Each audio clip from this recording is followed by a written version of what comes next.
Hey guys, I know I'm dropping an English intro out of nowhere here, but the complete video is in English and I thought it's a good idea to keep the intro in English as well. Ribbon Clock and I visited Gamescom last week and we had a chance to talk with the lead game designer of Insurgency Sandstorm. So what you're gonna hear now is a short interview with the lead game designer Michael, and I know it's super noisy, but we didn't have the chance to go somewhere where it's quiet.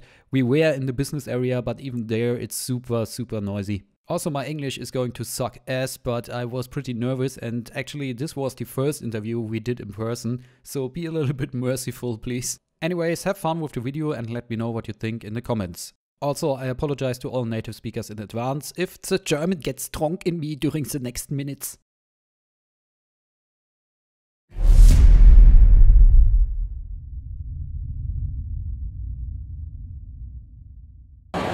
Okay, I'm here with Michael. Michael is lead game designer of Insurgency Sandstorm.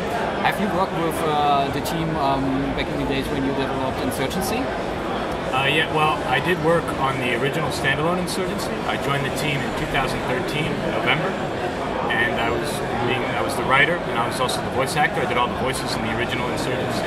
I was not here for the mod, but I did join for the development of the standalone game. Okay, interesting. Are you doing voice acting right now in Sandstorm? Yeah? Yes, I'm doing I only do one voice this time, but I directed and I wrote all the dialogue, but I only do one voice, and that's the voice of the minigun support helicopter pilot. Yeah. Pretty cool to be fair. Yeah. And let's talk a little bit about Insurgency Sandstorm. So, what is new, or what are the reasons to switch from Insurgency to Insurgency Sandstorm? Within the graphical update, of course, because that's obvious. Right, of course, yeah. There's been a lot that we wanted to do with Insurgency, but we couldn't, honestly, because of the engine limitations we faced, the budget that we had, the size of our team, and the time that we had. Sandstorm is our opportunity to really flesh out and fulfill that Insurgency experience and improve on it in a lot of ways. So what does that mean? That means stuff like vehicle support, so you can drive in vehicles, you can use machine guns on them, expanding the maps, but keeping the CQB feel of them at the same time.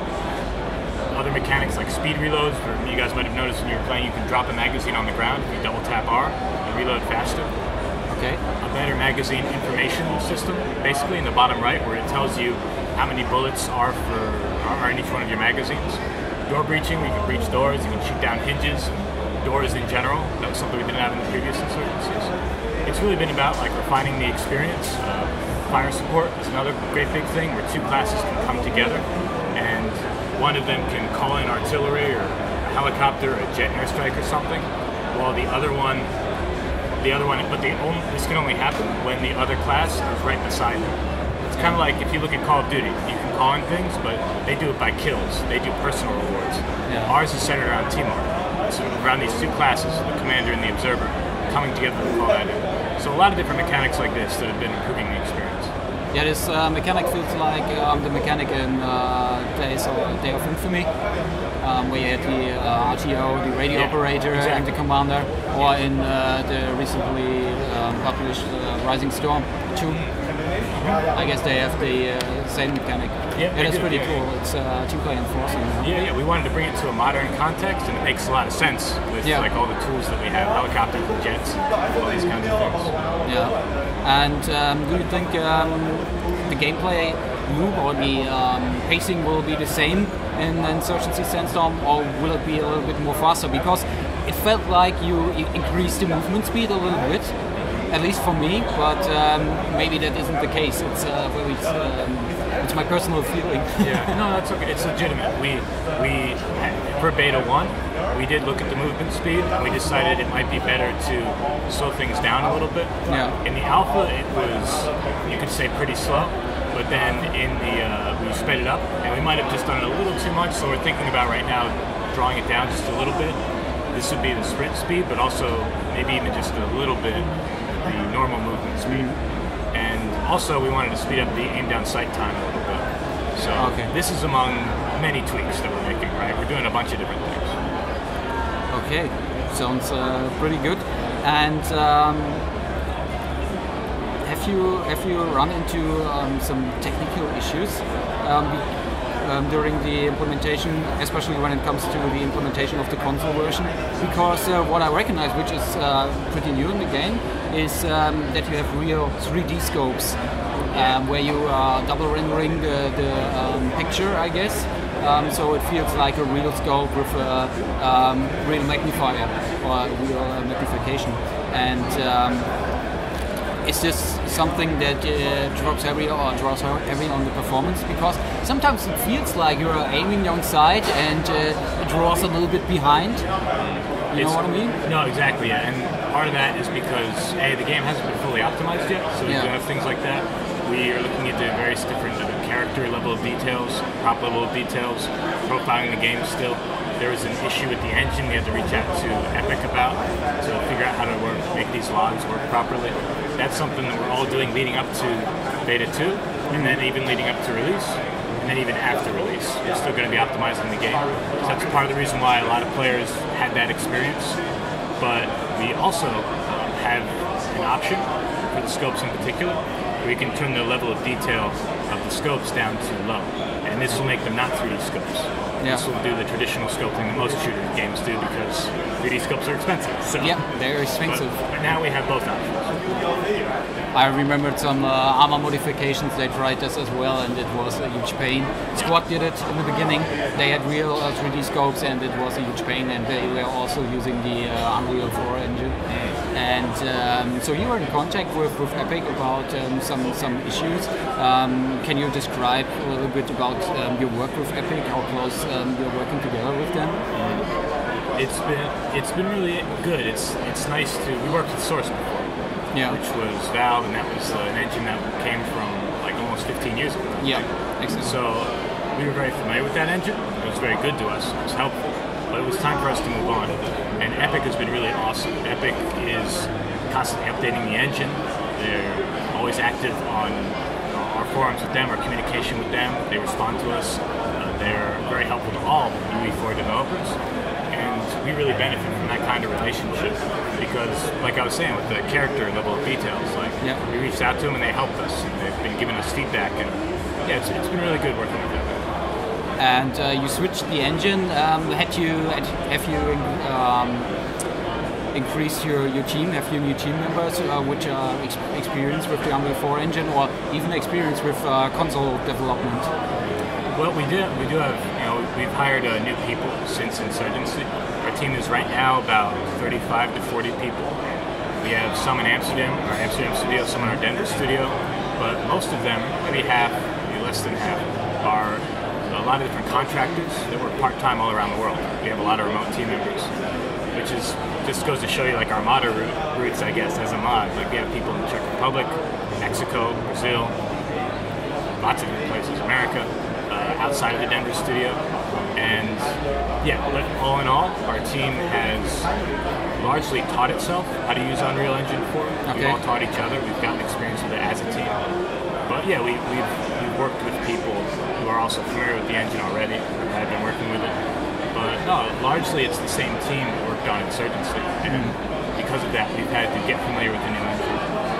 And speaking of the mod times, can you still feel the modding spirit in the team, or does it get more professional every day and it feels like a normal company by now, within the fact that you are not very centralized and you have people all over the place working remote?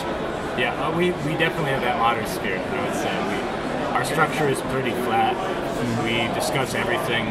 There's no politics or there's not one person who directs and dictates everything. We collaborate. It's very collaborative, and that's what a mod is like. We're also, any developer will tell you this, but it's true, we're super passionate about shooters. We're passionate about these kinds of games, and we think of creative solutions, I think, that modders are used to doing, as far as working with an engine. And I think, and maybe I'm biased, but I feel like the modding culture is good because there's a kind of ingenuity and just passion and curiosity that came out of people who mod. We were making games for free. And then now they have this opportunity to do it commercially and professionally, and they bring that spirit to it.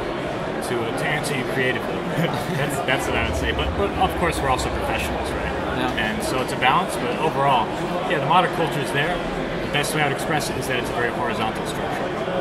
Okay, sounds good. And speaking of professional, do we have some business plans about Insurgency? So speaking of long-term monetization, I mean the character customization, it looks perfect for something like loot crates. Hope you don't do it.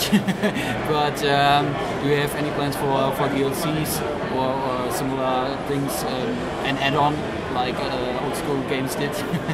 We do have a cosmetic system. This is something I want to be pretty transparent about. On release, there's no monetization. One of the things we're considering, though, is post-release we might give players the option to pay real money and to get what we're calling appearance credits. So in the game, when you level up, you unlock randomly cosmetic items, but you also get appearance credits. And these appearance credits allow you to directly buy these items. So like if I level up 5 times, I get enough points to buy, or credits to buy a boonie hat, or a tactical helmet, or a new pair of pants, or something like that. We might post-release have the option where if you don't want to spend the time to level up, if you don't have the time to try to level up and you just want to wear a cool thing, you could buy with real money these credits, and then you can use the credits to buy the thing in the game. We feel like this is very fair because none of the items are gameplay. You're not buying weapons. You're not buying to unlock a new upgrade for your vehicle, or a new upgrade for your weapon, or a new weapon. It's just cosmetic. It's just there if you want it, and if you don't, you can just play the game and unlock it. Nothing is locked behind the paywall, so to speak. So that's our plan as of now. Okay, and the idea behind the system, was it only monetization-wise, or do you think it's going to motivate players to level up and put more time into the game to unlock new items? Well, we did add a custom. That's something I meant to say earlier when I was talking about new features. We added a character customization system, and we do want players to feel like they're invested in something, and they can do more with that system.